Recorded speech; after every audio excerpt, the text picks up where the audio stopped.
Hello, friends, and welcome to Binge O'Clock, the podcast where we watch something and then we talk about it. I'm Joy Seldin, and I've seen almost everything. I'm Danielle Ngo, and I've seen almost nothing. And I'm Quinsey, and I forgot one of these episodes it was. Oh no! Wait, which one? The second one. I knew I knew that the B plot had to happen at some point, but I thought it was in the second season, and I knew that the C plot had to happen, but I thought it was in the second season. And I forgot that the A plot existed because the A plot is not really much of anything. I feel like if the three of us wrote down what we think is the A versus the B versus the C plot in this episode separately and then compared notes, we would have three different answers. We would absolutely have three different answers. You have to remember that my coloring of my understanding of this show is colored by having memorized the Lurker's Guide for 20 years. So fair. The A plot, the B plot, and the C plot in my mind are what they are sort of marked out as on the Lurker's Guide. Oh, all right, fair. This is like why I can't talk about episodes of Gravity Falls to people who haven't seen it, because I'm like, I don't know. I experienced that show out of order. It is all an amalgamation in my head, much like also Supernatural, which I binged in like a several month span. So I'm like, I don't know what happens in what season. I watched like all of it in 7 months. I couldn't tell you. I literally couldn't tell you. But anyway, we are here to talk about, wow, I almost had Battlestar Galactica pulled together. Not this year. We are here to talk, maybe not ever, talk about a depressing show. Yeah, very bleak, very bleak. That's part of the After Dark series that's only for patrons. That is like, this is too dark for general consumption. If you want to weep with us, friends, and sign curse up for with Patreon. us. Maybe we'll do it. Cursing will be allowed. Including frack. We won't bleep frack, which maybe I'll bleep this time. Maybe it'll be funny. But no, we are watching Babylon 5. We are actually finishing out season 1. We watched episodes 20, 21, and 22. Boy, howdy, does this season go out with a bang. You know, this was a very quick season.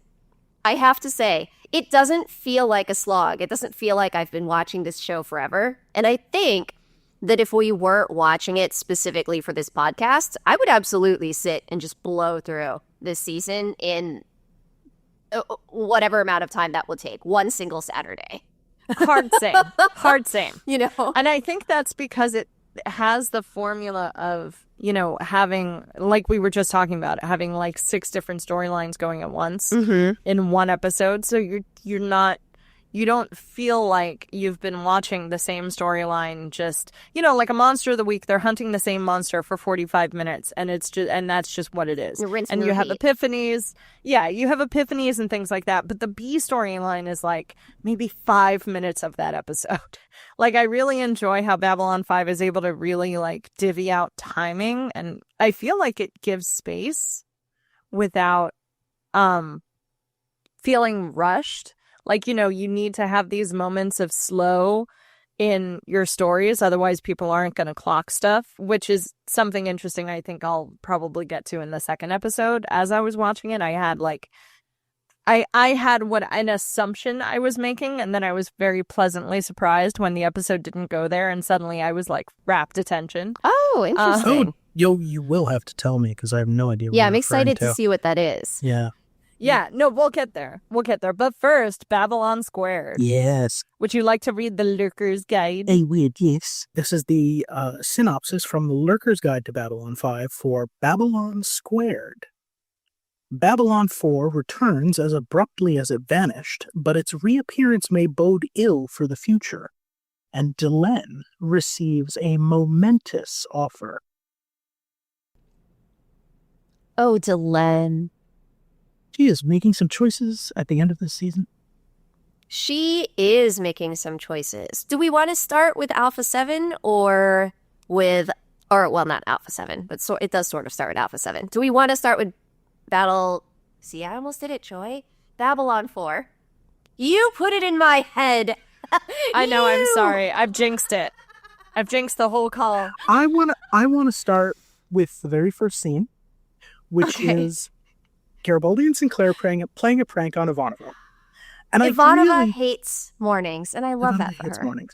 And I really just have two thoughts about this. One, we have discussed our complicated feelings about Garibaldi in many previous episodes, but I also do like that he sometimes plays the annoying brother to Ivanova. Yes. Like, she clearly worshipped the brother that she lost in the war, and this is not the same dynamic at all. It's much more obnoxious, and it comes, I think a lot of it comes out of, like, workplace tension, but it's also kind of cute in a very thankfully platonic way.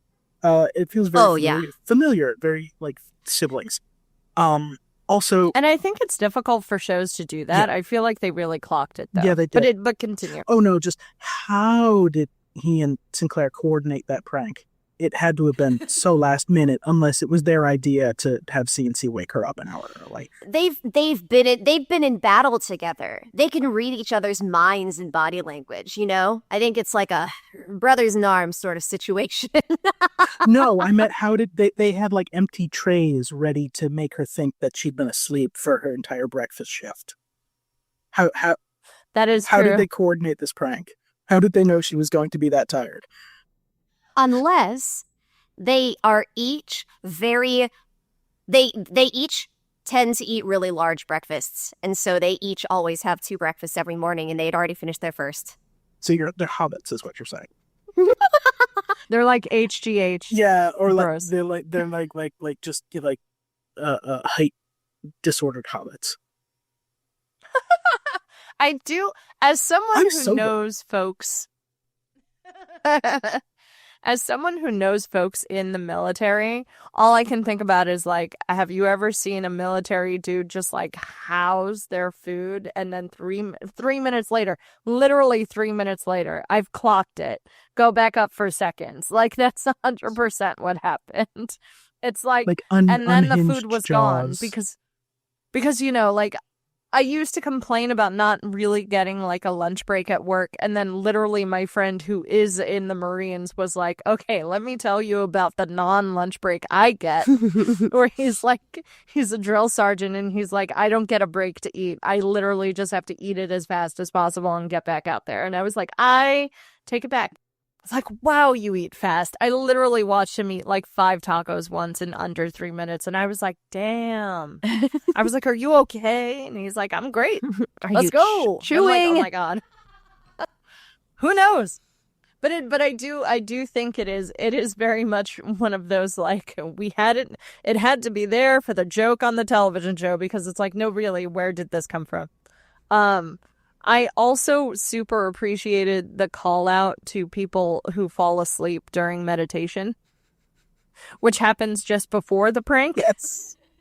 Because Sinclair is like recounting how he used to practice meditation when he was in Jesuit boarding school. And then doesn't proceed to wake her up, which is still my favorite part, because it's also just like, yeah, no, of course you wouldn't wake her up. And then the running joke of, I'll notify your next of kin, because he knew Ivanova was going to kill him. See, this is all bolstering Ethan's theory that this was a what's the word I'm looking for? Like a pre-planned prank. Yes. Yeah. I do think that they actually, like, it was Sinclair who had CNC get her up an hour early.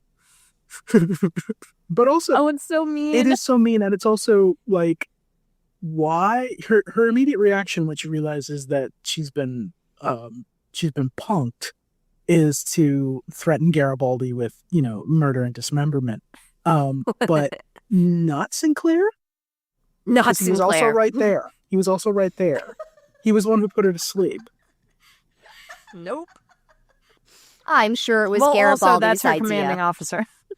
I didn't get a word of that from either of you. It was probably Garibaldi's idea, which was what Danielle said. Okay, yes. But yeah, I was saying that's also her commanding officer. Well, yes. These are my 2 notes on this episode. I love how people fall asleep meditating and how the show calls it out. And how once Sinclair is on the bridge, he asks one of the like helmsmen to do something, and the response was on it. And I don't know why, but I was thinking about that like 3 minutes after the guy said it. Because I was like, we're supposed to be like a semi-military installation. Just felt really informal. I'm not going to say yes, sir, or yeah. Yeah, not like, yes, sir, like confirmed, like some kind of more militaristic, like on it feels like you're two tech bros and someone goes, you have to defrag the mainframe, and he's like, on it, like it doesn't. And then he turned his snapback around and. Exactly. It felt very informal, and for some reason my brain decided to latch onto that and not like literally the rest of the episode. I did watch it, I swear. Yeah. So just for posterity's sake, you don't want to skip this episode if you're watching the show. This is not a standalone episode. This is not filler episode, although it does have one of the most inane filler scenes in the entire run of the series. This is an episode where it's time for some narrative payoff. Because if you recall, dear listeners, earlier in this podcast season, I was asked, do we ever find out what happened to Babylon 4? And now we do. And now we do. Yes, now we do. Now we have some fill in the Mad Libs. Yes. Yeah. It is a little bit Mad Lib what happened to Babylon 4. I do kind of like that it's it's left open a little bit, where it's just kind of like we don't even entirely understand what just happened. We don't have the data banks of the ship. We're just kind of like, we're glad we got everybody, and good luck finding your loved ones. It's been 4 years. Not to fast forward to the end of the episode immediately, but does the little gimmicky reveal does that come back? Do we deal with that? Or is that just sort of a bit of a gimmick and we move on with our lives? Oh, no. I told you everything in this episode is plot relevant. Okay, good. To the I'm overall glad. story. Yes. The little gimmicky ending is not a gimmick. Okay. Listen. The instant we saw someone in a spacesuit, and the instant we discovered that this was a person who was in flux across time, I knew that it was going to be either Garibaldi or Sinclair. The question was just which one was it going to be. So I do appreciate what was his name? Zathras? Yeah. Zathras. First, number one, love him. Yes. Love him to pieces. Yes. As is right and good. I did spoil myself a little bit for his character, but that's totally fine with me personally. I looked at Zathras and went, that almost looks like Sinclair went Cro-Magnon and then skipped forward in time. Wait, I thought that too when I saw him. I actually second guessed and kind of thought that was old Sinclair for a second and was like, no, wait. I had a whole moment where I was like, but did he put on like a prosthetic? Like, hang on. And then it was like, oh, wait, there's someone in like a spacesuit who we can't see who they are. That's probably Sinclair or Garibaldi or something. Like, then I connected that dot. Mm-hmm. But like, I had to just look it up while I was watching it because I was like, I need to know this thing. Oh, you mean you spoiled yourself for the character a little bit because you looked up the actor? Yeah. Oh, well, okay. I also somewhat spoiled myself a little bit for more just about that character, which I won't bring up on the pod. We'll wait until we see it. But but yeah, he's precious. I love him, and he gets some of the best dialogue. I really appreciate how he looks really hard at Sinclair when they first meet, and then he's like, "No, not you, the hurt one." Different one. One of his Zathras does appear in other episodes, and he does get some of the best lines. And they are all very quotable. The one in this episode is basically Sinclair and the commander of Babylon 4 are debating whether or not to take him with them or to leave him on the station as it's like unstuck in time. Side note, Unstuck in Time is a reference to the novel Stars My Destination by Alfred Bester. Oh. Which is also about being unstuck in time. But the line that Zathras has is, you take, Zathras die. You leave, Zathras die. Zathras die. Either way is bad for Zathras. Oh, Zathras. I love him, though. I love him so much. I can't even It's just so funny to me because I didn't expect to like fully fall for this character immediately. Also, let's see. Also relevant in this episode is that when we were talking earlier about Delenn is making some choices at the end of this season. Delenn is offered the position of leader of the Minbari people. Okay, I was a little bit unclear on some aspects of the Delenn storyline in this episode. To be fair, I was a little bit in and out as I was watching it and had to divert my attention elsewhere.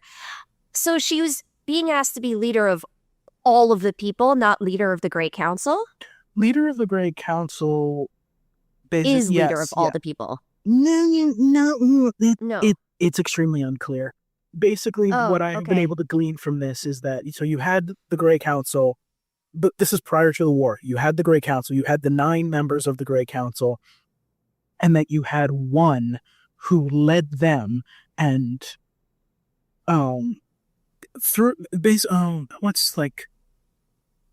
you have a king, you have a king, you have, like parliament? Not parliament. They're not elected. It's more like, why can't I use words today? I don't know. You saw me struggle to find the word planned earlier, so. It's late. It's odd. You have King Arthur, and then you have all the Knights of the Round Table. Mm-hmm. And they lead the country. They lead the kingdom. It's a little bit more like that. But it's not an inherited position, and it's not an elected position. It is a chosen position. Actually, there's extra canonical material where that role that Ducat had filled and that they wanted Delenn to fill was actually called Chosen One, which is extremely stupid. Yeah. But is it Ducat or it's Droll? Is it Droll? Ducat. No, Droll is her friend. Droll is the one who is now the heart of the Great Machine. Yeah, that's who I thought she was replacing at first. No. Ducat is the leader who was killed at the beginning of the Earth Minbari War. His death caused the war. Kind of insane that, like, now she's showing up. Well, here's the thing, and I don't understand this, because waiting a full 10 cycles, as they call it, seems insane. It seems an excessive level of mourning to me. Even for a culture that is this bound by religion and tradition. And also, like, it's, as we find this out at the beginning of the second season, because I had some, there were some discrepancies about this. It has been almost 12 years since the end of the war, and that war lasted for 3 years, so it's been 15 years since Ducat died. So they have not had one leader for 15 years. They have been ruled by a council that had no central authority figure. And the council clearly really, really wants someone to tell them what to do. That's insane. It is insane. It also implies that this also probably happens every time the leader dies. So we don't know, because we're never. There are, as I said last time, there are places where the world building in this show is exquisite and well thought out, and there are places where it was just kind of spaghetti being thrown at the wall, and then or where there's anatomy just played for laughs. Yeah, anatomy played for laughs. I found a forum post. This is about the second episode, which we will get there. But I found a great forum post that was like, "This anatomy was built for laughs. Don't try to look at it too hard." Which is very funny. It is extremely funny. It's very in line with like Mystery Science Theater's, like, don't think about it too hard, just enjoy the show. But also, it's the age of the internet and binge watching, and that's impossible. So suck it. Yeah. I do appreciate that the forum post I found was from 2007. Oh. So I really like that someone's like, I was thinking about this too hard. Sometimes. It's like b5tv.com. Yeah, yeah. And sometimes that is just, sometimes you are just thinking about the show too hard. But also, 15 years to choose a new president is excessive. That's a long time. I think that's a lot. And then Dylan turns it down. I also was very, we should move on to the next episode, but I will just say about Dylan, there came a moment for me where I was really surprised that she couldn't tell them how, like, I don't know if wrapped up is the word she would use, but like attached she had become to the people of Babylon 5. And it was just interesting to me that, considering the culture of the Minbari, that wouldn't play a role in her turning that down. And it wouldn't be like an important thing to talk about, especially considering how important the people on Babylon 5 are in general to the Minbari people.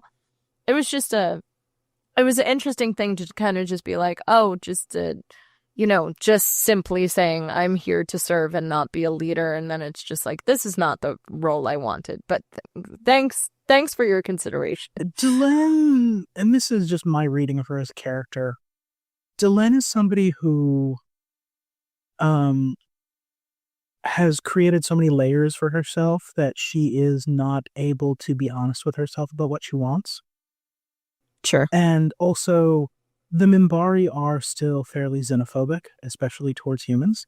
So if she had said, that's fair. I mean, it's bad enough what she does say, in terms of, which, it boils down to humans are the super special snowflakes of the galaxy and they're better than us in ways that we can't really define. Fan of that speech. It's very, very 90s. I've heard it in so many 90s sci-fi things.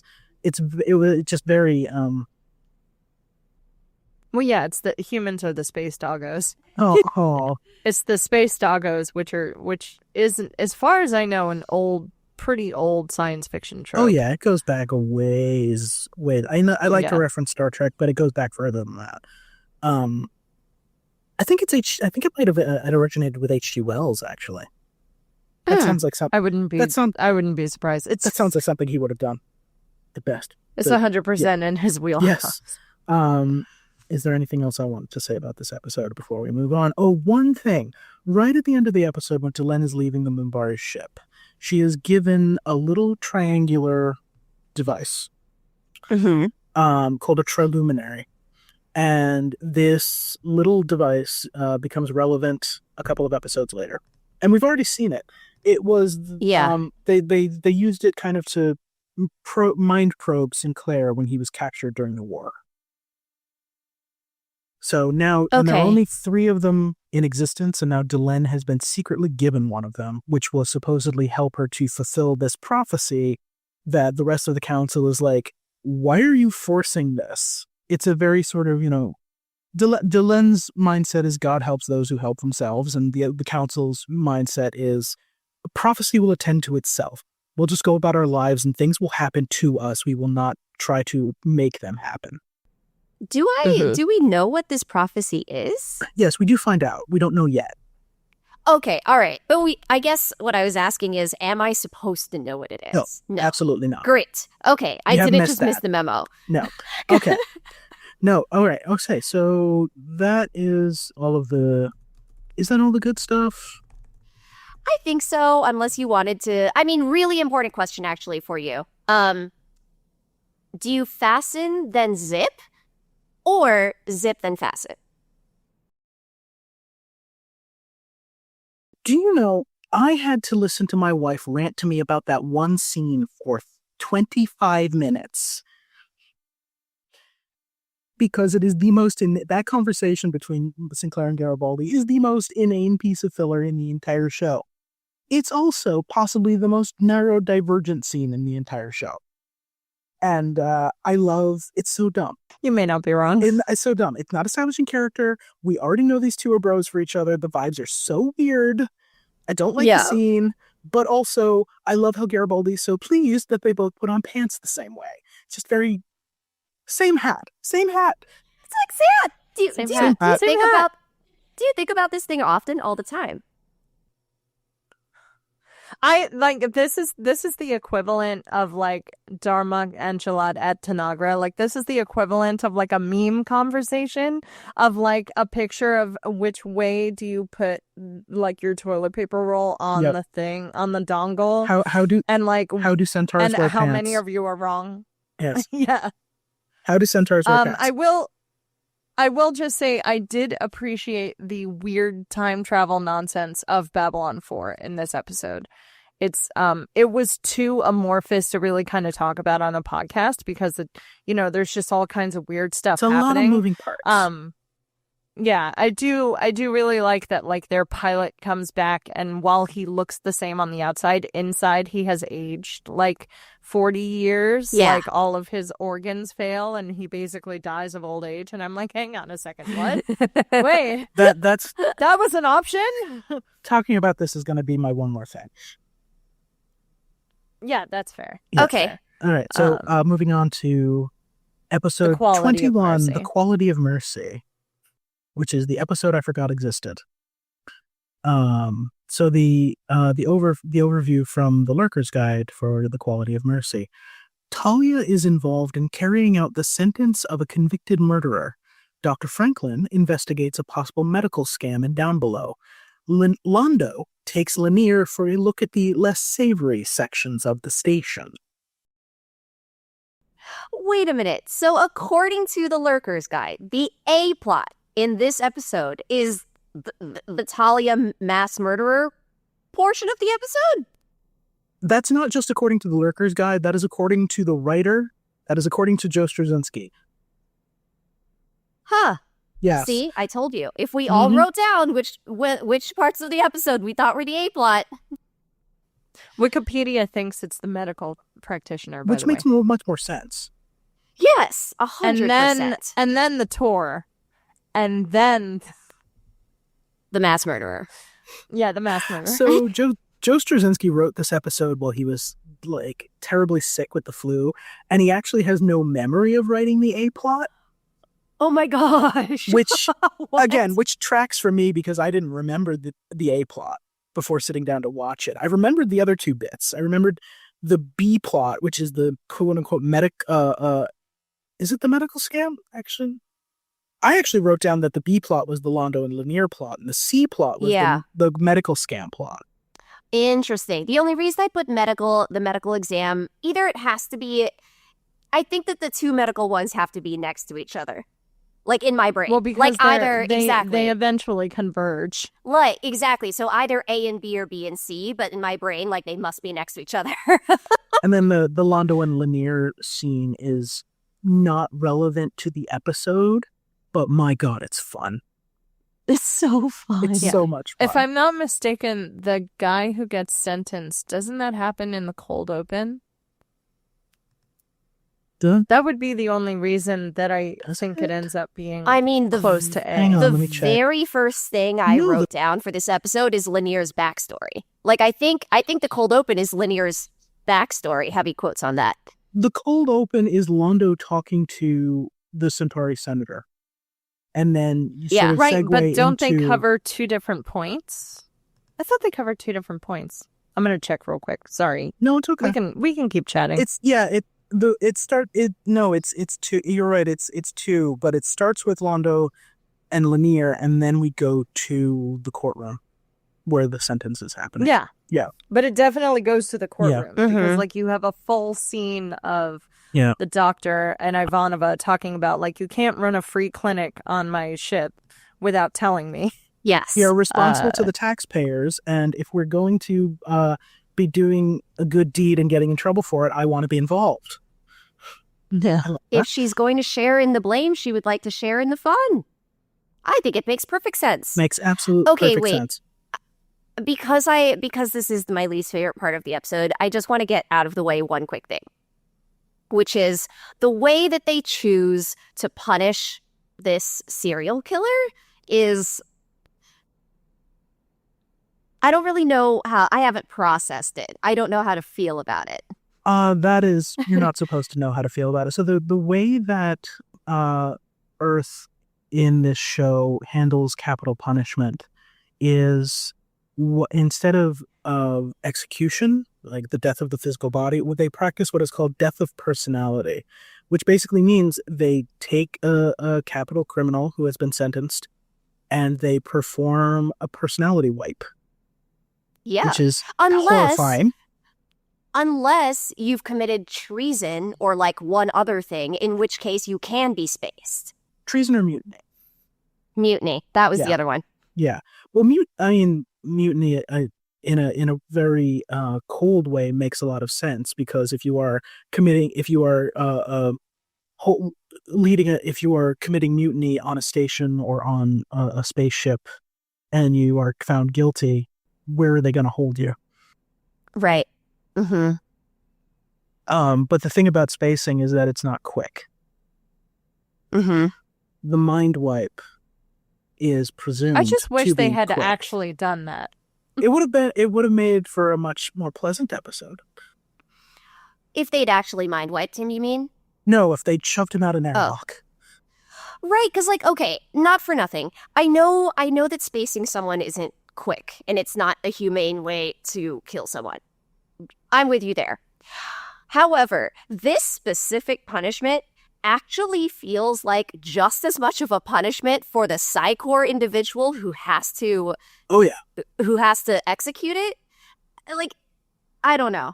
I don't know. No, you're absolutely right. And Talia even says that telepaths who have to work with capital criminals burn out very quickly. Right. The thing about the death of personality, like, it's clearly, I think the intent, what's the Watsonian intent, like the intent within the universe, that is the public perception, is that it's meant to be more humane than like physical execution. I read it as economic efficiency. Because why kill someone if you can just put them to work? If you can put a new personality in them and put them into a menial service role, then you don't actually have to pay somebody who knows better.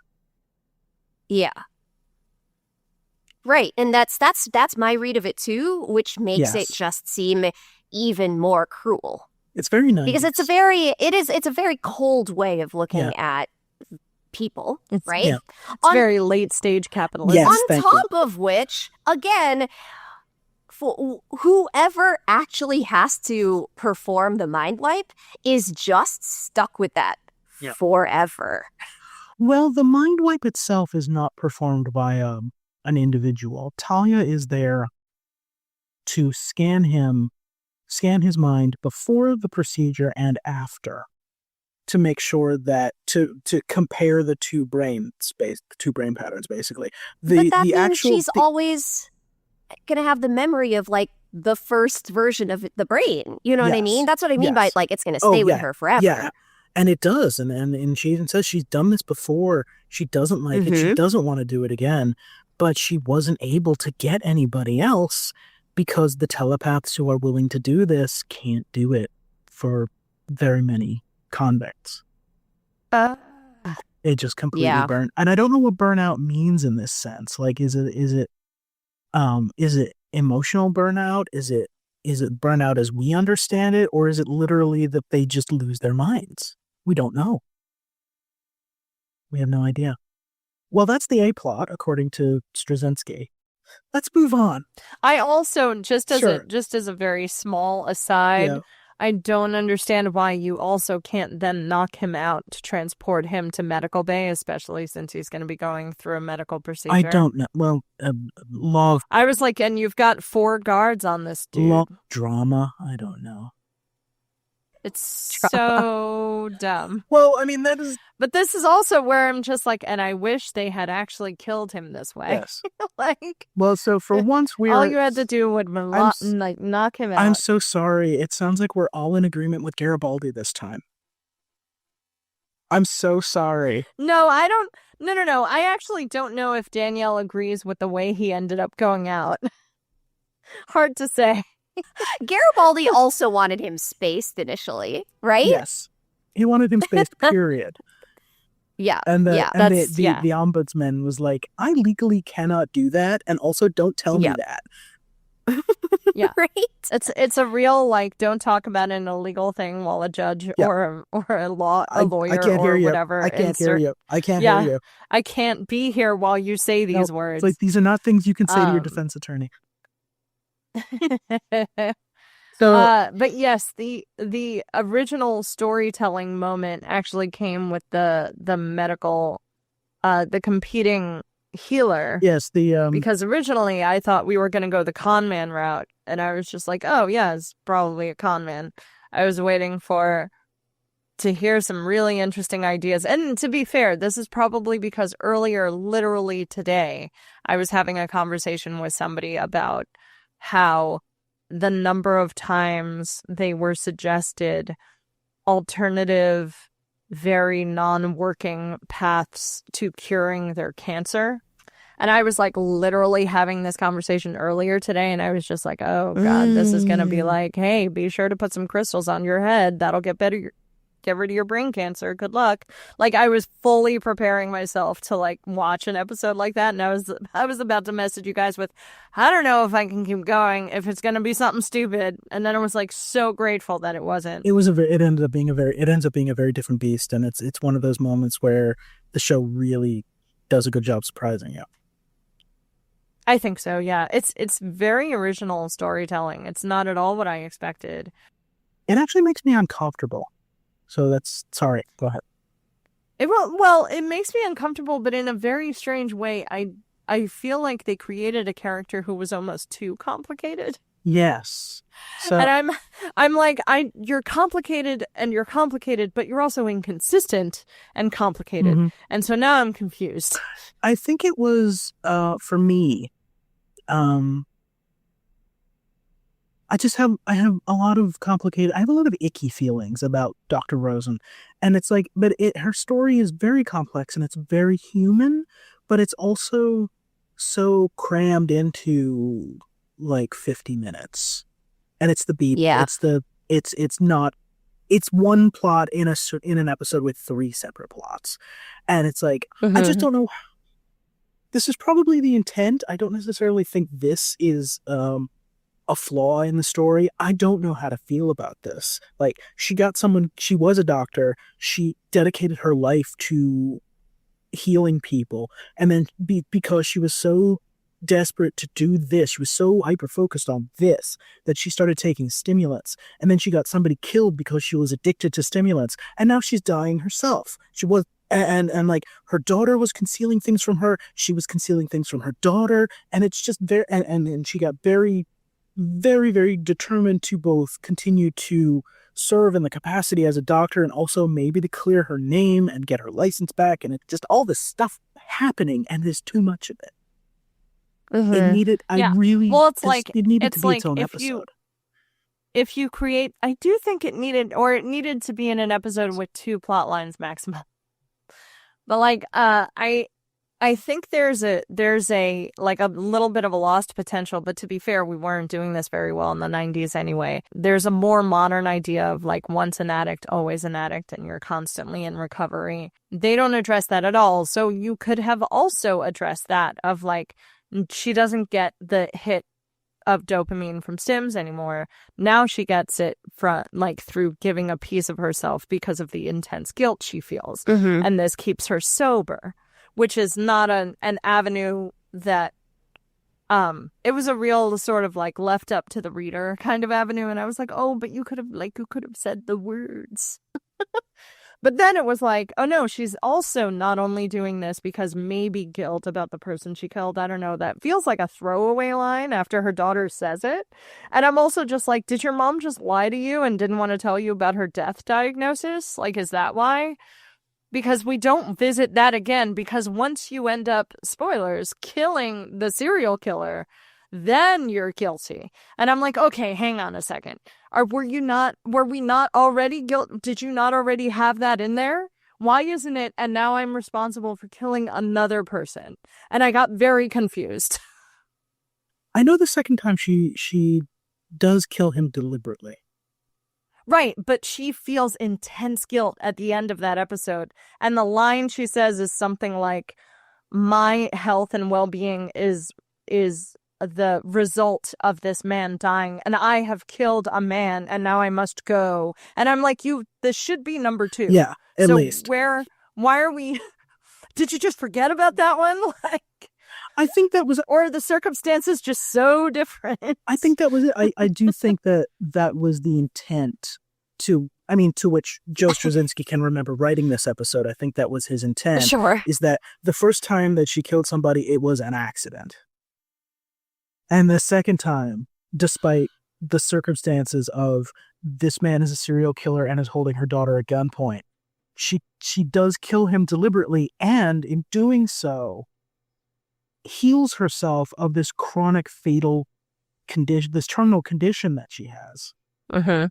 And in doing so, he has to not only die, but feel all of the agony that she has been suffering from this terminal condition that she has talked about but not actually demonstrated because she doesn't want anybody to know that she's got a terminal illness, which sounds like some sort of fatal intestinal disorder.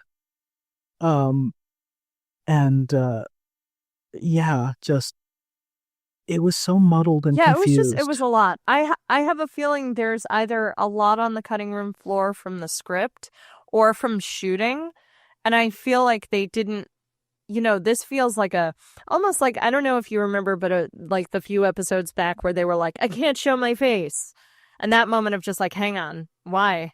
That doesn't come up again. You literally are never in the same room with this other guy again. So I almost wonder if there was a cleaner version of this that we just didn't get. Either, maybe they shot something and it didn't work, and it just feels weirdly incomplete or like too much. Like they added something to make it make sense. I'm not entirely sure, because by this point in writing, Joe was writing almost all the scripts, and he was also the showrunner and possibly also the continuity editor. So wow, which is also definitely not a thing he should be. He should not be doing all 3 of those jobs. As someone who edits my own work, I can tell you, no, you need a separate continuity editor to be like, hey, that person you call this name, suddenly you're calling them this name. Right. What gives? Mm-hmm. Or like the thing that made sense in your head is not making sense in everyone's head. I feel like Right. I just did a Patreon post about this. Topical. So when Rosemary watched this up, Rosemary is like in season 3 now because she got tired of how slow I was going with watching this. But when she first watched this episode, she got very irritated at the medical plotline. And it's not for the reason you think. My wife is very big into civic infrastructure. Mm-hmm. And she did some Googling.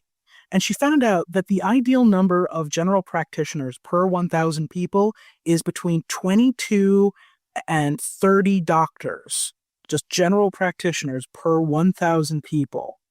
And that doesn't include specialists, surgeons, dentists, etc. Babylon 5 has a population of roughly 250,000. So according to these numbers, it should have a staff of just general practitioners numbering between 55 and 75. Franklin ought to be so busy with paperwork and personnel issues that as head of MedLab, at head of the medical staff, he shouldn't have time to be in MedLab performing surgeries, let alone running a charity clinic. I mean, I often have this thought whenever he's literally not doing anything medical. Yes. I'm like, how are you just having a normal conversation, How are dude? you being you normal? should be right back Yeah. in medical bay. How are you being normal? And that kind of just, I have thought. No, but that's a completely fair point. It also doesn't make sense because once you think about the scale, I mean, I think there's also, it's such a microcosm. The fun part of this episode, right? Before we get to the fun Yes. part, just a slight Okay. piece of trivia. So, Dr. Rosen, who is 2 bits. Number 1, the alien healing technology comes back So put a pin in that. Don't forget about that. That's not a MacGuffin. You know, I'm glad it comes back, because that's the kind of OP technology that when it's introduced in a sci-fi show and then never comes back, that really annoys me. Yes. Uh-huh. So number 2, Dr. Rosen is played by an actress named June Lockhart, famous TV mom. She was the mom on Lassie in the 1950s, and she was the mom on Lost in Space in the 1960s. Lost in Space was a famously cheap sci-fi show that was meant to compete with Star Trek. God bless it. And but it was Swiss Family Robinson in space. But this is the show where the catchphrase "Danger, Will Robinson" comes from. Will Robinson was the little son of the Robinson family, and he was played by a young boy named Billy Mooney. He was played by the actor who became Lanier. Isn't that Lumiere? It's Lanier, Yeah. not Lumiere. Oh my gosh, that's so funny. When he realized that June Lockhart was going to be in this episode, begged for some kind of scene with her. And to his credit, Joe tried. Straczynski tried to make it happen. He could not make it happen. But he did try, and I will give him props for that. So, in my head, Lanier's mother, who we never meet and never hear about, but in my head, his mom looks like June Lockhart, because she has to. Also, kudos to Lockhart, this woman, for still being alive. Currently? She is 99. Like right now. Wow. In the year of our Lord. Like right now alive. In the year of our Lord 2024. Born in 1925. God bless. Still alive. Oh, Apparently wow. she lives in New York. Oh, wow. Way to go. Good for you, ma'am. I thought her face looked familiar. I wonder if she's been in something else I've seen. I have not seen Lost in Space or Lassie. the other show you mentioned. Yes. Lassie, yeah. She's been in a lot. So You've you never very well seen might have. Lassie.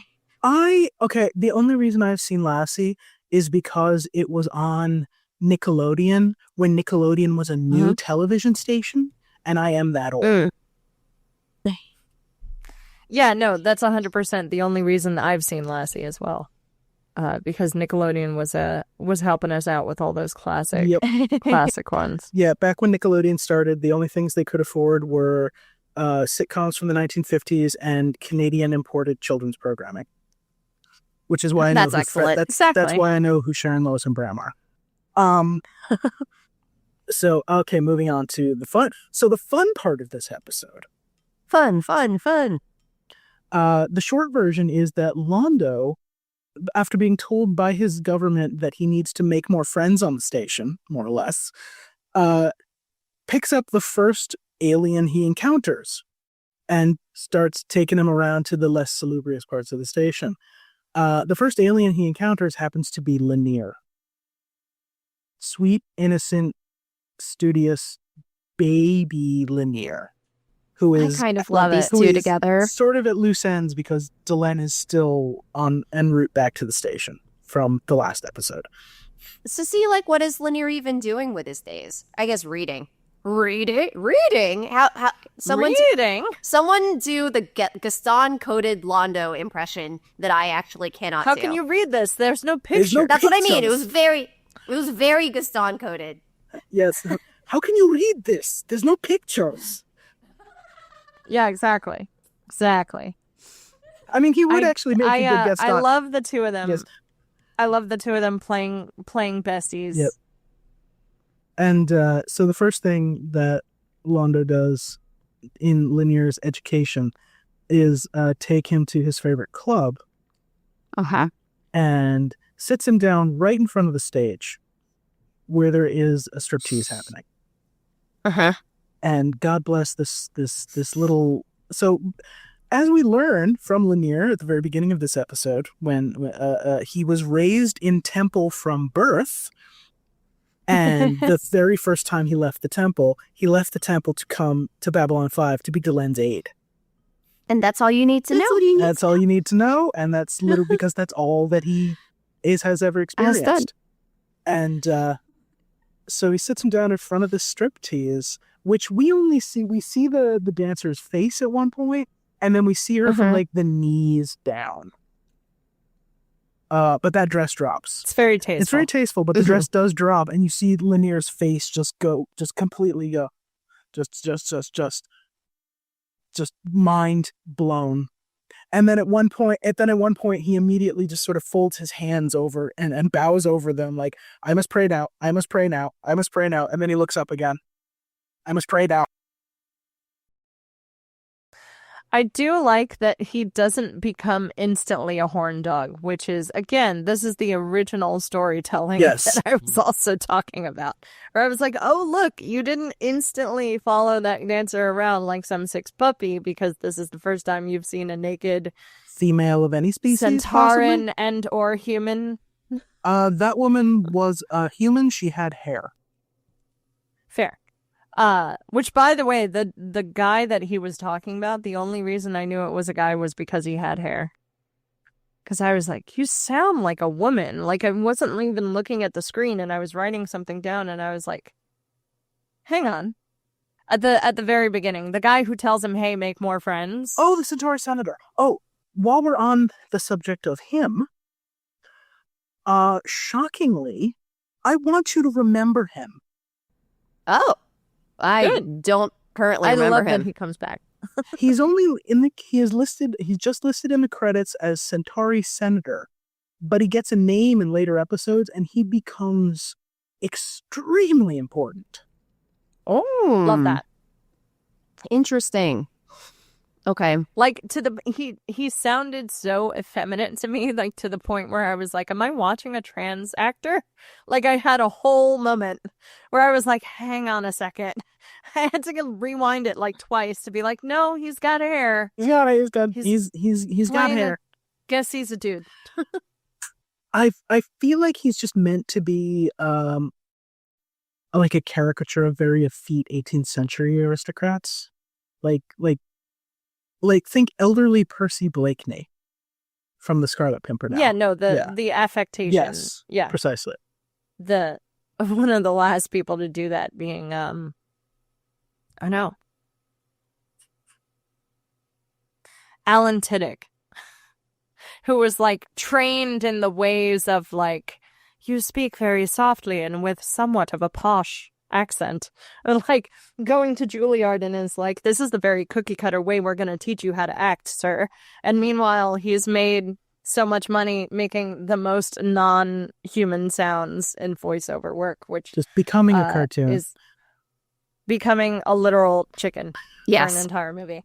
But that's right. I forgot about that. The thing I really like, the thing I really like about Lanier is he doesn't instantly fall in love with the first naked woman he sees, and then he's able to be like, hey, alcohol does a bad thing to me, so I'm real glad this doesn't have any alcohol in it. And then Londo gets to be like, oh, alcohol, hang on, let me take that from you, which I appreciate, because in any other show it would have been like, cool, I need to see what this does. Londo did not take it away from him until he specifically said he turns homicidal or something to that effect.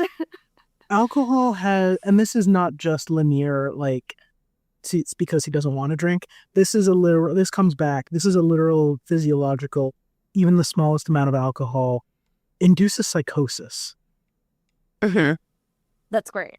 And they become. I just mean, I love that he said the words. Yes. Because in any other show, it would have been like, this doesn't have alcohol in it. No, good. And then he would have drank it. Mm-hmm. Yeah. And then you would have seen what alcohol does to him. Precisely. I see what you're saying. I also really like that. At some point, like, this was a cutaway, but at some point, Londo must have asked Lanier, so what did you do in Temple or something like that? Yep. And then we smash cut to Lanier talking. So in my 11th year, which incidentally is how the Minbari count, it's base 11. Mm-hmm. Amazing. Yes. That's awesome. Because it's all 5 digits and the top of the crest. Oh. Love it. That's Love spectacular. It. 10-10, no notes. But that's what I mean. And then he's able to just talk about that. Yes, but he's like, He says in my 11D6th year or in my 11D5th year, I started studying all of the like 900 dialects and sublanguages of the Minbari, and I discovered that every single dialect and sublanguage has one word, has the same word, exactly the same word, and they all mean something different in every single dialect and language. And he is very, very prepared to go through every single variation. Yes. Like sometimes it means boot, sometimes it means this, sometimes Sand, it means that. Father. Yeah, yes. exactly. Fantastic. Fantastic. Which gets us to poker, because he also spent some time learning about probability. Mastering he says he became a master adept in probability, which piques Londo's interest. Oh, I mean, I would have done exactly the same thing. Let me introduce you to the best way of learning about other species. The humans call it poker. Poker. Now, to be fair, no hard R in there at all. No. We learn quite a lot about some other species because of this poker game. PG-13 rating. PG-13 rating. I think if we keep it to literal body parts. Yes. So, for example, listeners, did you know? Oh, am I finishing this sentence? I mean, I can finish it. I thought you were going to say something, which is why I stopped. So did you know that the Centauri male has 6? Which I love how they say that. It's just has 6. You look it up on the internet, that's all they say. They don't actually define the body part. Oh. It's just has 6. Okay. The definition comes up in a later episode, and it's literally a Centauri male is trying to explain this to a human woman, and it's going, we have 6, and he's gesturing sort of to his abdomen, which is where they're kept. Yeah. And we have 6, looking up and down, we have 6, we have 6. And then it goes on from there, but that's not for another couple seasons. But we get to see one of the 6 in action. They are prehensile. And apparently there are slightly I really don't know how to put this tastefully. You could pick up things with them. They can also feel things, like cold pitcher being set on them, for example. Yes, indeed. So if you were, for example, trying to use one of your 6 to surreptitiously retrieve a playing card from a stack across the table and bring it back to yourself, you would have a cold pitcher accidentally sat on the end of this, and you would feel it. And then you would be tugging on it with, and then it would snap back into your abdominal parts with abdominal area with a sound effect like a whip crack. And then you would become engaged in a bar brawl because you were cheating. Wait, Lanier's roundhouse kick was among my favorite moments in this episode. And is no snitch. He done narc. I mean, again, he told us who he was. Yep. He's a monk. And if anyone knows the monk class in Very D&D, knows that they know how to throw down if they need to throw down. Oh, just before we end, my note, my MST note for this, for the quality of mercy was time for some vice and corruption. That's great. Also, I like it. Also, sorry. So just Franklin. I'm so sorry. Just Franklin was clearly trying to make a move on Janice Rosen, and then we never see either of the Rosens again. I had a feeling we would never see this daughter again, but I just sidebar because you mentioned it. I'm so annoyed that he hit on her the first time, because he hits on this woman seconds after making a solemn promise to this woman's mother to never reveal the mother's secret to the daughter. So, imagine this works out perfectly. You see each other, you date, you have a good time, you get together, you get married, blah, blah, blah, blah. On Mother's deathbed, you're just going to keep that to yourself? That you knew this was happening the whole time? Dude, no. This is how I feel with yes, all of that. Plus, this is always how I feel about the enemies to lovers trope. Where I'm just like, she was just putting you in your place like 10 seconds ago, bro. Like, she just told you with her whole chest how much she doesn't like the way you treat her mom. Mm-hmm. And your response is, hey, you want to get dinner sometime? I was like, no, no, no, no, no, no, no, no, no. Her response was even worse. But this is what I mean. Yeah. This is why the lovers to, like, enemies to lovers is like, yeah. No, your response should be, no, pig, like, stay away from my mom. Like, right, yeah. If you're going to do the enemies to lovers thing, you have to do the work to make it make sense. And everybody... Or at least just don't do it. Or just don't do it if you can't do it right. If you can't do it right and you can't have at least one person become a better human being before they get together, you shouldn't do it. Yep. Okay, because it always means I'm going to flirt with you and then suddenly you're also going to find me hot. And then suddenly, and it's just like, no.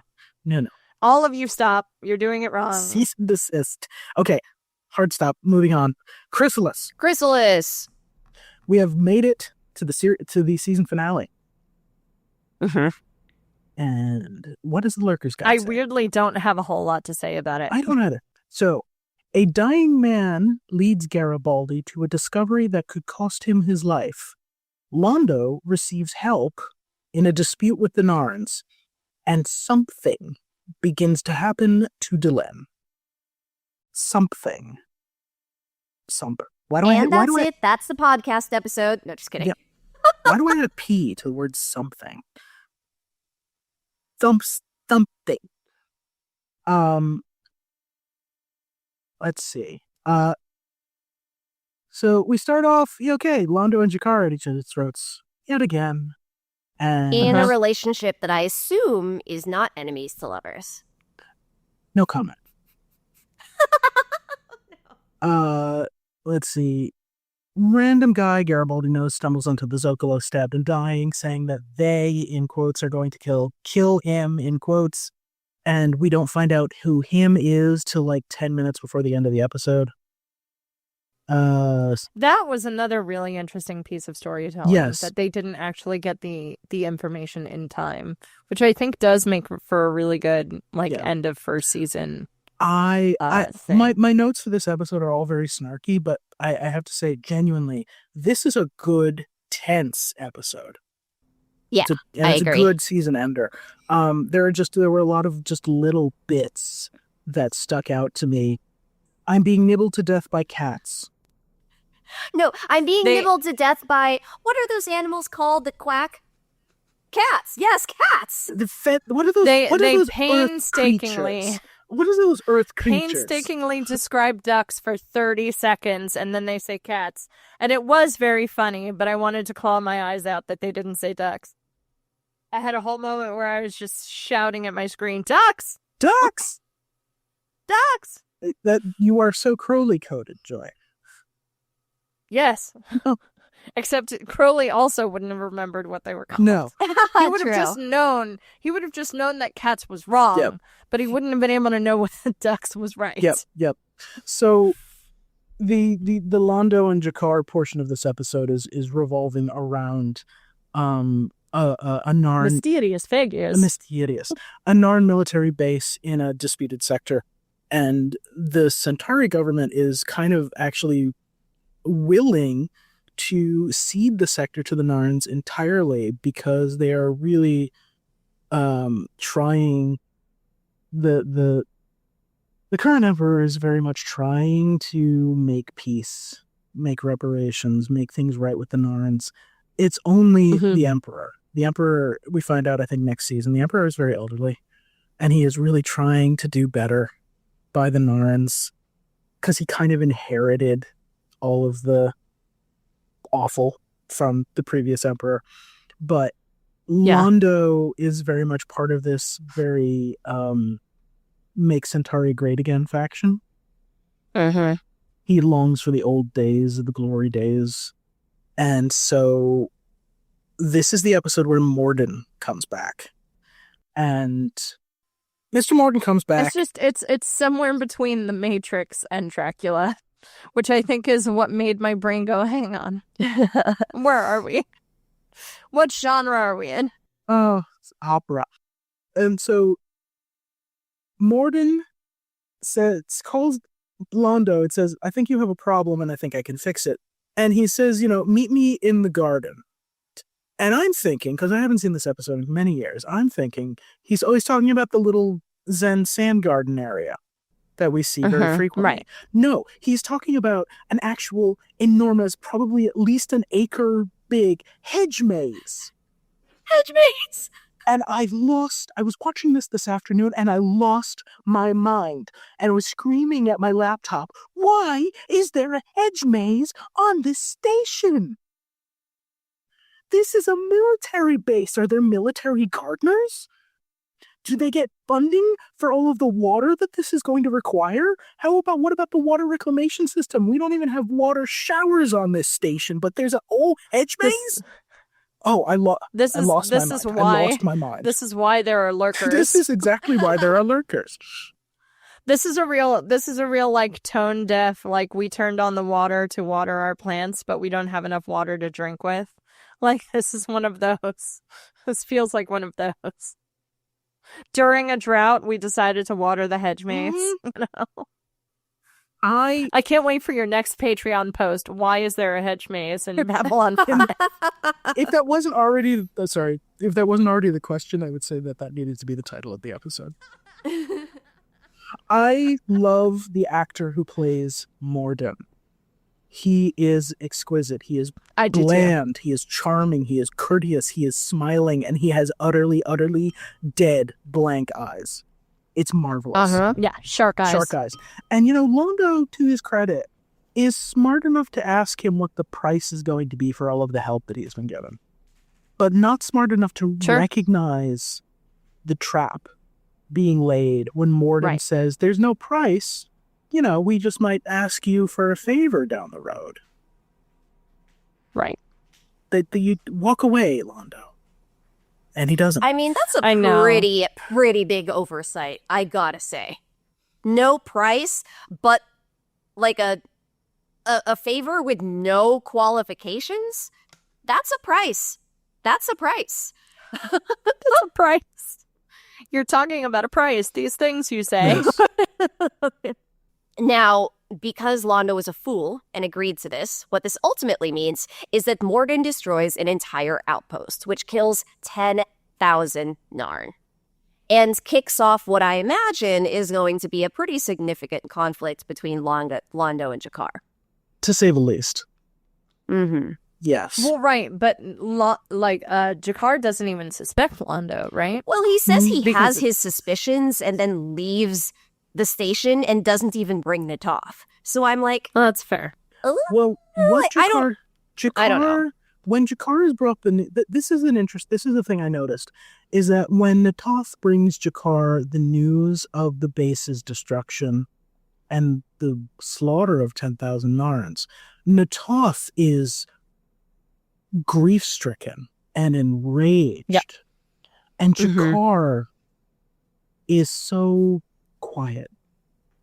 Like in shock. I don't even know if it's shock, because we have seen him in shock in other episodes, and I can only assume that he was either expecting terrible news or he's just too used to it at this point. Yeah.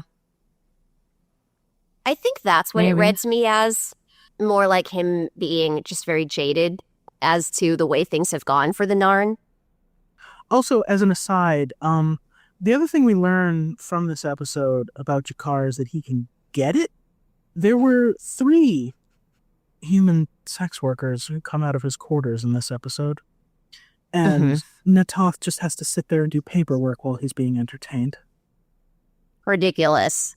I really hope... To be fair, I did appreciate that Natoff was just like blinders and then had no reaction when they left. No, just a little bit of the shoulders and says to Sinclair, the ambassador can see you now, and just leaves.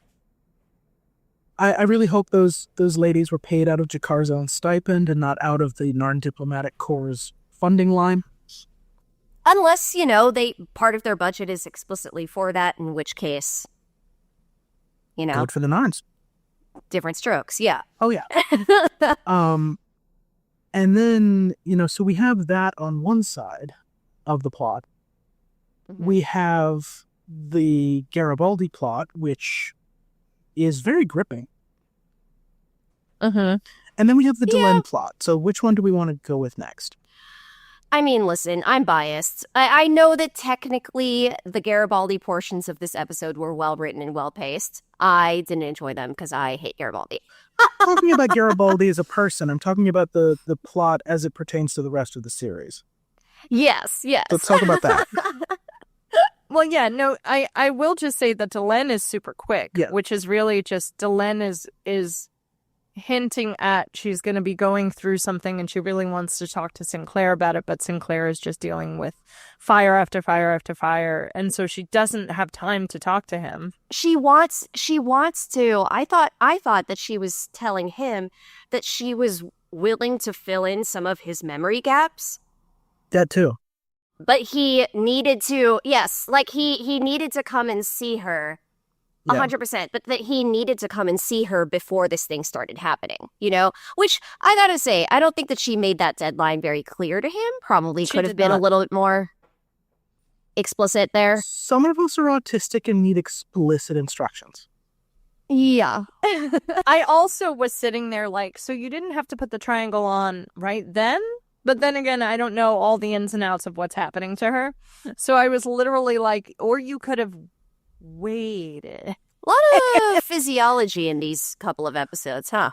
So much. Well, again, like, I wasn't even entirely sure. It's like, but is it physiology or is it something you're doing to yourself? Which I don't think we get that answer in the show. It was literally like, this thing needs to happen.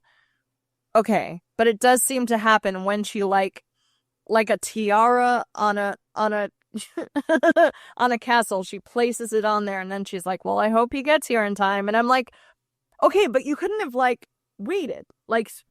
Maybe just don't place it. Or say to him, listen, dude, if you don't come and see me in 24 hours, the window is closing. Goodbye. So it's... Yeah, no, we were playing the noun game. We're not saying the noun. We're not saying the noun. I just want to point out that this is one of those instances where the thing that happens to Delenn, the mechanism of how it happens to Delenn has been quietly building over the latter half of this season, because we have watched her build this tower of clear plastic tangram puzzle pieces for 10 episodes. And if you're just watching it the first time, you don't know what's going on. It just looks like kind of just an art piece or a puzzle that she is fiddling with. Yeah, or it is what it looks like. It's a sculpture of some kind. And then you get to the end and you realize it's a platform for the Triluminary that she was given a couple of episodes ago. Mm-hmm. And the puzzle pieces are completed by the Triluminary, and then it is this device that actually ends up forming, spoilers, the chrysalis of the episode title. And the chrysalis, if you remember, was foreshadowed several episodes ago in the episode with Neroon and the little telepath shoplifting child. Yeah. Mm-hmm. Yeah. So there's that. And then it's so weird to me because I don't know if she knew she was getting it. Yes, she did. Okay. Yeah. Because it seemed like a surprise when it was handed to her. So my brain was like, okay. Well, no, okay. I don't think she knew she was. Here's the thing. I think it is implied that. Or does she just believe in whatever prophecy there is that she's like, okay, I should have it by X day because other things need to happen. She does believe in the prophecy. We're told this is that she is. Actually, I'm not sure if we were told this yet or if this comes in a couple of episodes, but this is in the show. Mm-hmm. The council, a council as a whole, saw this prophecy and said, okay, we'll send Delenn to Babylon 5. And then Delenn on Babylon 5, things are happening around her. She is observing things. She's like, oh, this is actually happening. I can see this happening. So I think she believes that with her reports back to the council, they will agree with her. They will give her the means to affect whatever is going on with this chrysalis. She does not expect to be thrown off the council. She does not expect them to disagree with her. Mm-hmm. Right, but it's not a council decision to give it to her. No, it's not. The Triluminary. That's why she's surprised when it's given to her. And she actually tries to give it back. What Joy is saying is that the structure she's been building for X amount of time, you need the Triluminary in order to make the structure work, right? Yes. Yeah. So, like, if she didn't know that she was going to get the Triluminary, why is she building the structure this whole time? Unless somewhere in the back of her head, she's like, you know what I'm saying? Yeah. Is that what you're saying, Joy? It's that, but then also, again, if this is the time when that needed to happen, she was surprised she was getting it. Again, she could have waited a day to put it together. I'm just saying. She didn't know she was going to get it immediately. I do think she expected to be given it when she was given it. I just think she expected it to be an actual full council decision as opposed to something surreptitious. I see. Okay, that's fair. I'll take that. This is my reading. It's not. I accept that it is very much unclear within the narrative when you start to think about it. No, that's fair. The thing is I also have this is somewhat off topic, but I'll make it quick. I also have like other representations of like people who can kind of see their path and see how their path may or may not change, but the outcomes are still the same. I have other examples of that. Delenn has given me no real indication that she sees a clear path and sees outcomes. Like, from everything I've seen with Delenn, it's like, yeah, she seems somewhat spiritual, and yes, she seems like she's part of some dark cabal who knows things. But, like, I don't know what she knows. You know what I mean? Like, again, she is just building this crystal thing, and it's like, cool, sculpture? Game? Question mark? Like, I don't know that she is like, cool, this is gonna make me into a bug. Great. You know, like, there is, which I also appreciate in terms of storytelling, because like I don't need to know everything, which is totally fine. The thing about Delenn is that because she is like mortal, she doubts, but like when she has doubts and she says, she tells Lanier at the beginning of the episode, Did you go to Ambassador Kosh? Did you ask him the exact question that I told him to ask you? And what did he say? And Lanier says he just said yes. And so Delenn goes to Kosh and says, I am filled with doubt right now. I need a sign to tell me that I'm doing the right thing. And we don't know actually what happens, but Kosh opens his encounter suit. And what you hear, I don't know. I mean, how would you describe? I know what it is. How would you describe what you hear? Well, it's like, what you hear. Yeah, because you don't see anything. I don't even. You see Delenn's reaction. Well, you see him like stretching out his neck, right? No. So that you can. And I saw light. That's not his neck. It looked like kind of heard. It looked like it was like going up like this, not his neck, but I mean, like he's not opening his suit the way. His suit's neck. Yeah, like it's not. He's not opening his suit the way that you open a coat. Oh, okay. You know what I mean? He's like some part of his neck. Yeah, that part. The idea is like if a dude pulled down his tie. Yeah. It's the equivalent of that. And you're like, okay. Yeah. Cool. Yes. But then you hear something. I don't know if I heard anything. I just remember hearing the sounds of the ship, and then she was like, yeah, I saw her. Yep, I'm with you. Like her face and light on her face. Those weren't the sounds of the ship. Oh. I'm not going to I don't know what I heard. I'm not going to say what the sound is intended to be. But if you go back and you listen to it, there is a sound there. And what you hear, without describing the sound, what you are hearing is Kosh discarding his encounter suit. And there's something about his appearance, his actual unmasked appearance, that gives Delenn the confidence she needs to go through with this. All right. Not only would Okay. that be a spoiler, I genuinely don't know how to explain it. No, it's that's fine. also fine. But again, like I'm probably just more used to a lot more when you have a prophetic character in a movie or a TV show. Just getting a lot more like either we see the visions, especially if it's in a visual medium, or somebody talks about it or sings about it. In the case of Jesus Christ Superstar, which was very funny. Well, I mean, that's the thing. Delenn is not seeing the visions. Well, okay, Yeah. see, I don't know. Yeah. Delenn, This is what I mean. Like, I don't know how she knows. Delenn is not. Which is fine. Leah That Ben. can be a spoiler. Yeah. It's like, I can't tell you yet, which is totally fine. But my brain is like, okay, but like, I don't, you know what I mean? Like, again, it comes down to you could have given an exact time, especially if you knew an exact time was going to exist, for you to place a triangle on the thing and then be comatose for the rest of the episode. Like, The council, this is from like a couple of episodes ago when Delenn went to the council and they tried to make her their boss. She's talking about the prophecy. She's talking about how they know about it. That it came directly from Valen. So they're Jesus. I'm sorry for the like constant Christian imagery, but these are the examples that are given in the Lurker's Guide. It bothers the heck out of me. It's like, can we please draw our science fiction from some other faith tradition? Yeah, but there are a lot of religious through lines in this show. Yeah, So there really are. So we know where the prophecy came from in the sense of it came from Valen, and the council has known about it for a long time, probably at least 1,000 years. And I just lost my train of thought. Please come back. Please come back. Delenn herself is not a prophetess. Like, she's not Leah Ben from Battlestar Galactica. sure.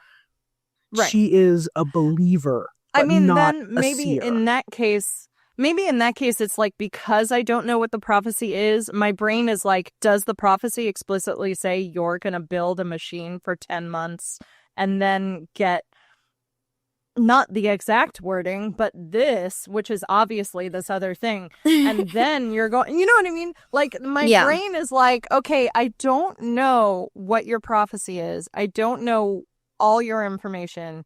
I don't know all your specifics. I guess you know, but then why wouldn't you share it with Sinclair? Like, you know, it's just this, it is this moment of like, okay, I'm just going to trust that she has blind faith to do this thing. And I guess she knew she was never going to be able to tell Sinclair. So cool. Okay. So we know that. You know what I mean? It's like, if everything is real and then nothing is not real, you know? Everything is real, and there are pyramids on Mars, and I made that last one up. But it's like all of this is a part of the prophecy, including not being able to talk to Sinclair about the thing he obviously needs to know. But it's important still that you make the offer. Yes. That is a piece of the puzzle. That has to have had happened. You know what I mean? Like, it starts driving me nuts when it's like, okay, there are pieces of this that I'm missing. Very giant pieces of this. But cool. We'll just assume eventually either it'll be spoken about or it won't be. Or it'll be comic relief, like Centauri Anatomy. I will say, I will only say that this is not an oversight on the writer's part. This is not Straczynski dropping the ball. This is No. And I don't believe that it would be. No. It's just one of those pieces where I'm just like, it just feels like extra drama for drama's sake. You feel like at the end sometimes bother me. Yes, and you feel like at the end of the season you should be getting more answers. I'm okay with the end of the season because I kind of like that. I don't know. It just sets everyone up for season 2, right? Like, Jakar's going off the planet. Sinclair is getting married. He's got his best man and his maid of honor. Delenn is in a chrysalis. Delenn's in a and that cocoon. wraps up Sinclair. And Garibaldi's in a coma. You know? Garibaldi got shot. And also, by the way, the president got assassinated. The president got assassinated, and Morden has chosen Londo for something. You need to talk he's about now the president almost getting ready assassinated. Also, side note, just when we see Morden talking to his associates, Yeah. his very spidery-looking associates. I just want to ask, Morden's decor Yes. in his quarters, is he even still on Babylon 5, or is he in, like, Castle Dracula or something? I mean, they're so Spartan. I don't know if They're he is gray anywhere. and black, and there might be a piano in the corner, and I don't know where we are. And that's a cattail.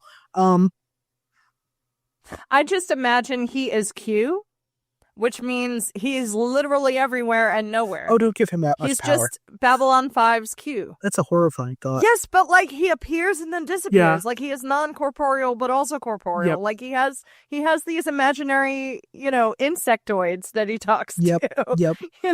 Like And uses them to destroy the things. ship. The ship shows up out of nowhere, is gigantic, and destroys a military base, and then Okay, we actually do need to talk about the assassination of the president because it's important. that was the thing I was talking about of like, you need to save him, and then they don't save him. Yeah. You need to save him. He 100% dies. He 100% does. And actually, and then they in his place is his vice president, who Ivanova described at the beginning of the season as a man with too many chins. When you actually get to see him is not fair. Yeah. I'm like, oh, that's mean. It's very mean, but also you're not supposed to like this man. Okay. Yeah, All right. as soon as he started talking about like a humans first narrative, Yeah. I was like, oh, cool. Okay, you're going to be like this. Yes, I want to say also first, I want to remind everything is happening on New Year's Eve Yes. and New Year's Day. Very important. The E-plot. The E-plot. I love that we see the party. Yeah. And I haven't seen this episode since I was in high school, I think. This is one of those episodes that I kind of skip over. And it's about political matters right now because when the president's ship exploded, I actually started crying. Which was an absolutely ridiculous reaction to a fake political figure who we never actually saw on screen. Who we blowing up. literally never met. No. Aw. But this is the interesting piece of trivia. The swearing in of President Clark was deliberately shot in such a way as to mimic the swearing in of Lyndon B. Johnson on Air Force One after the assassination of John F. Kennedy. So That makes sense. if you look up photos of that swearing in on the plane, it's basically the same positioning, the same angle. Mm-hmm. So that was done very deliberately. The other thing is, so Garibaldi is shot in the back by his own aide, who was. Do we ever know his name? Because I was trying to look up that actor and I couldn't figure it out. Let me finish. Mm-hmm. Garibaldi is shot in the back by his own aide, who was working with someone. He was working in collaboration with whoever actually who actually blew up. And Devereaux? Was it not Devereaux? Devereaux was part of it. He was not the mastermind. No, he was he was shot in the back He by was the mole, right? Devereaux was the guy smuggler. that was he shot in the back by the guy who he left the gadgets with? That guy, right? Yes. Yeah. Garibaldi's. No, I meant that guy. I thought that guy was working for Devereaux. That's why I said that.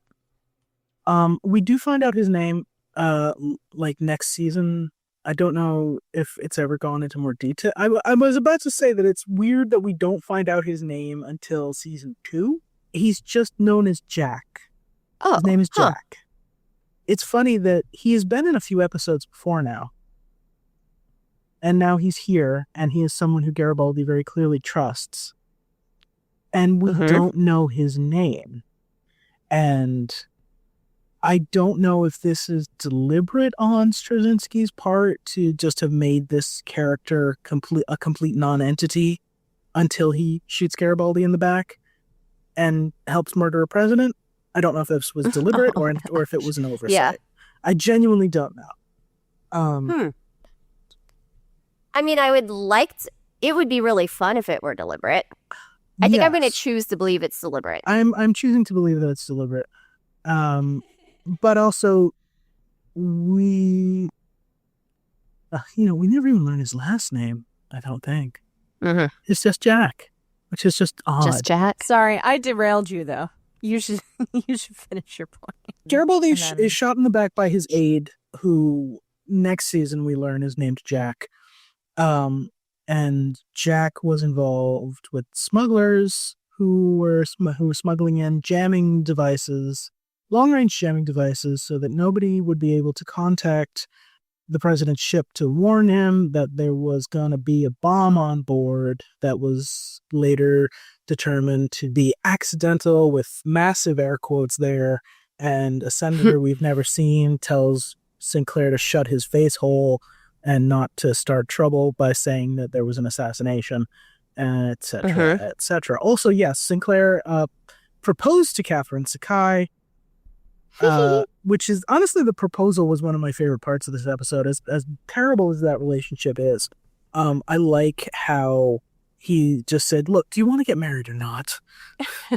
And it's very Sinclair. It's very Sinclair. It's very screw it, let's just do this kind of vibes. Yeah, so I enjoyed that. And then I don't think I can get past how much I hate their relationship. No. I'm expecting it to blow up, but I guess that's not really... I don't know if it's going to blow up or not. I just assumed it would. Ethan trying desperately not say anything. Literally, the only reason I'm not upset about it is because I'm assuming it's going to go away. So if it doesn't go away, I will have a rant saved. Yeah, no, I think Danielle and I are just like clicking and dragging all the things we don't like about this relationship so that when it doesn't go away, we can just unload. Exactly. But I'm not We're just going to click and drag. I'm not gonna spend the time complaining about it now if it's just gonna go away later.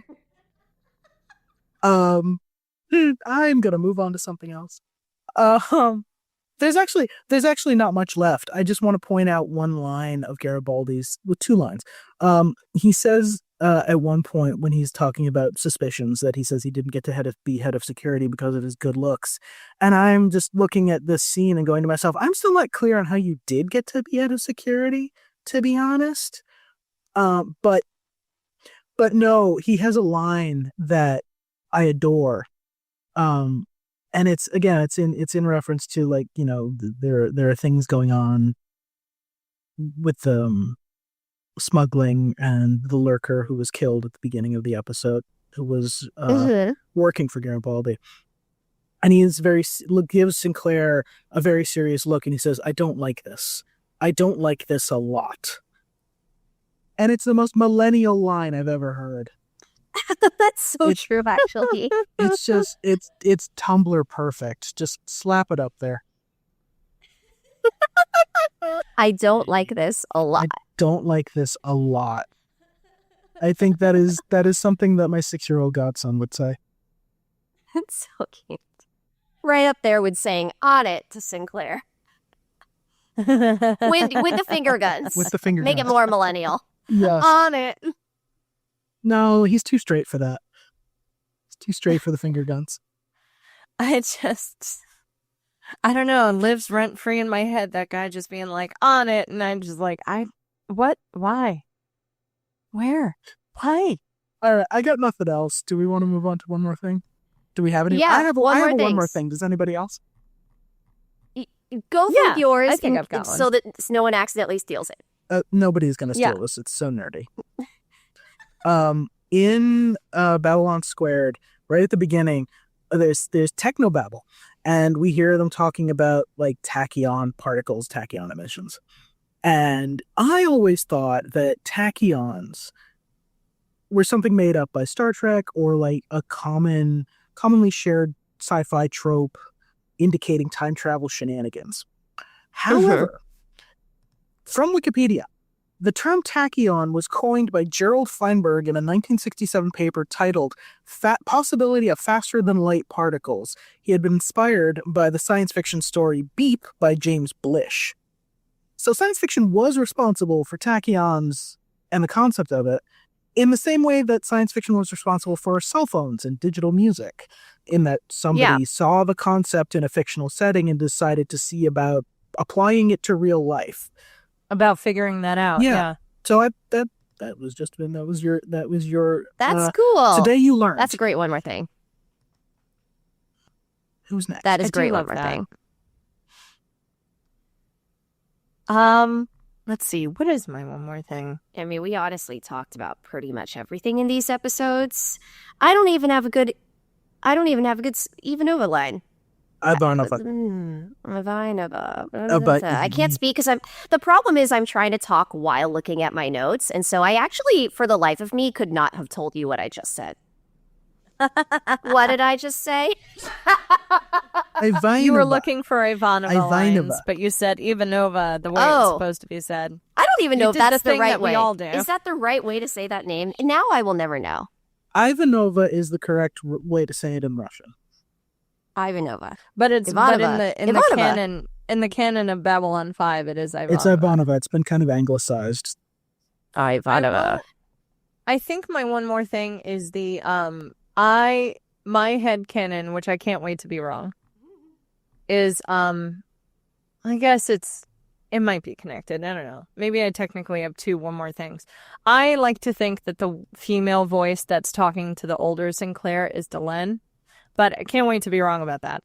Oh, but I'm so glad you mentioned that, Joy, because actually that was my assumption as well. Yeah, I'm. When we see the arm, I'm gonna be very sad when I find out it's not. But my headcanon for the Minbari people is that like part of their skull, like part of their cranium that's showing, makes me think they are part insect, which makes the chrysalis make more sense. So my headcanon is that they are like, basically evolved bipedal, insect ancestored humanoid people. Okay. And again, can't wait to be wrong about that too. But I was just like, okay, wait, she can't just be in a chrysalis. I mean, nothing that we have learned contradicts that so far, right? Including their aversion so they to alcohol, have part by of the an way. exoskeleton on their head, and they can go into chrysalline. And they can't process alcohol. It all tracks. Can't process alcohol. It all tracks. Because they're insects. That's it. I did it. I solved Babylon 5. You're welcome. You connected the dots. Da-na-na, da-na-na. Did we mention it's late, listeners? Oh, I have 3 teeny tiny moments. Yes, please. All 3 of them. One of them is Ivanova in response to someone telling her the line forms at the rear, says, "I'm sure it does." And then just waits. Power move. Love it. It's so weirdly Russian. I feel like that in particular was so weirdly Russian. And I don't know if it's because Russians just have a ton of lines. And it was great. It was a perfect pause. 2, I cannot remember whether we mentioned it earlier, but I did write down in my notes that Delenn tells Ambassador Kosh that she's going to keep the promise. We don't know what that is. Curious to find out. And my quick moment number 3, because it is sad, is that Lanier cries. Which I don't know if insects can cry, but he certainly can. But Lanier can. And those tears going down his face as he was looking at Delenn in the chrysalis was so sad. I think we also get a if I'm not mistaken, we also get a slight sniffle when Sinclair finally makes his way inside, and I'm just like, you've been crying the whole time. Somebody hug Lanier. He's just there spending time with the chrysalis. Oh no. My notes just say Lanier is crying, but the word crying has 6 G's. Crying. And I feel terrible. I want to give him a hug and maybe take him to go play poker because I love poker and I would play it with Lanier all day. I want to take him. But yes, I can't wait for season 2. I want to give him ice cream and take him to play mini golf. He's had a rough couple of weeks. Yes. It's had a rough time. He can put his study of geometry to use. Exactly. Geometry and physics. We could teach him to play Scrabble. Oh. In what languages? All of them. 4D Actually, Scrabble. You It's have a multiple Scrabble game. dictionaries. You are only allowed to use words that are the meanings of that one repeated word in every Minbari language. So you're just always spelling the same word, but the context changes. Well, no, you're not spelling the same word because you're spelling the meanings of the word. Oh, okay. So there's like, and So there's it's like like 900 boot different foot and sand and father and 900 different meanings. Yes. Exactly. Amazing. Here we go. I'm That's gonna the play that. dictionary. Just a dictionary Yep. full of those words. And on that It's note, an actual paper dictionary about 6 stories tall. Well, we'll borrow the one from Garibaldi's office. Ethan, do you want to share your socials? yes, where can people find you? You can find me at Ethan Quinsey on Blue Sky and patreon.com/Ethan Quinsey, where I frequently write about Babylon 5, actually. And you can also find me on Tumblr at Gaslight Gallows if you are brave enough to go on Tumblr. And if you're looking for more BachPod, we would love to hear from you. Please check us out at Binge O'Clock Pod on Twitter and Facebook, where you can answer the question, why do you think there's a hedge maze on Babylon 5? You can also email us at bingeoclockpod@gmail.com, and don't forget, we have a Patreon. Find us at patreon.com/BachPod. That's right, and tell your friends, tell your family, tell your loved ones, tell the live lobsters in your life about Binge O'Clock, and we will see you next time.